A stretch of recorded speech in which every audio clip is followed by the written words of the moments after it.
ဒီပင်ကတော့စင်တမနွယ်ပဲဖြစ်ပါတယ်စင်တမနွယ်ကိုစင်တုံးမနွယ်စင်နှုံးမနွယ်စသည်အပြင်ခေါ်ကြတာလည်းရှိပါသေးတယ်ဒီစင်တမနွယ်ပင်ဟာ၃မျိုးရှိပြီးတော့အဖြူမျိုးရဲ့အဝါမျိုးရဲ့အနက်မျိုးရဲ့ဆိုပြီးတော့၃မျိုးရှိပါတယ်တစ်မျိုးတည်းတစ်မျိုးလည်းစီစွမ်းထက်ပါတယ်အဖြူမျိုးနဲ့အဝါမျိုးကိုအများဆုံးတွေ့ရပြီးတော့အနက်မျိုးကတော့တော်တော်ရှားရှားပါးပါးတွေ့ရခဲ့ပါတယ်ဒီစင်တမနွယ်ရဲ့ရတာက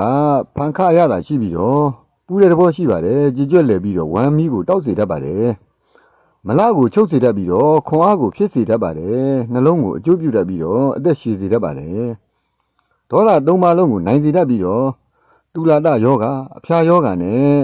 အပူယောဂတွေကိုတက်တာပျောက်ကင်းစေတတ်ပါတယ်ရင်ငတ်ယောဂတွေးဒေါသနဲ့အော့အံနဲ့ယောဂတွေကိုတက်တာပျောက်ကင်းစေပြီးတော့တွေးတိုယောဂကဲ့သို့သောခြားခြားလဲမူးဝေတတ်တဲ့ယောဂတွေနဲ့ဝါတင်နာကိုရီဝါချောင်းဆူယောဂတွေကိုတက်တာပျောက်ကင်းစေတတ်ပါတယ်နုနာယောဂပူယောဂတွေးမြင်းတရိုက်နဲ့ပါဒရယောဂတွေကိုလည်းတက်တာပျောက်ကင်းစေနိုင်ပြီးတော့အစီတိုယောဂနဲ့ရေယုံစတဲ့ယောဂတွေကိုလည်းတက်တာပျောက်ကင်းစေတတ်ပါတယ်ဒီစင်တမနွယ်ကိုထောပတ်နဲ့စားပြီးမယ်ဆိုလို့ရှိရင်တော့လေယောဂ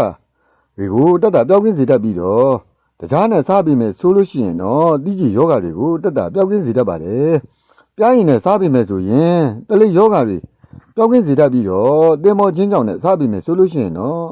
အစာမကြီးလေးပြည့်တဲ့ယောဂတွေကိုတက်တာပျောက်ကင်းစေတတ်ပါတယ်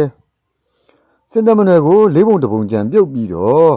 တညစိန်အဲ့ဒီစိန်ရည်ကိုတောက်ပြီးမယ်ဆိုလို့ရှိရင်တော့နာတာရှိအစစ်ရောင်တဲ့ယောဂကိုတက်တာပျောက်ကင်းစေတတ်ပါတယ်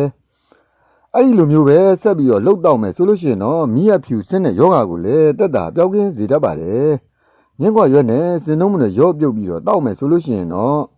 နှလုံးတုံတာစိတ်ချောက်ချတာတွေကိုပျောက်ကင်းစေတတ်ပါတယ်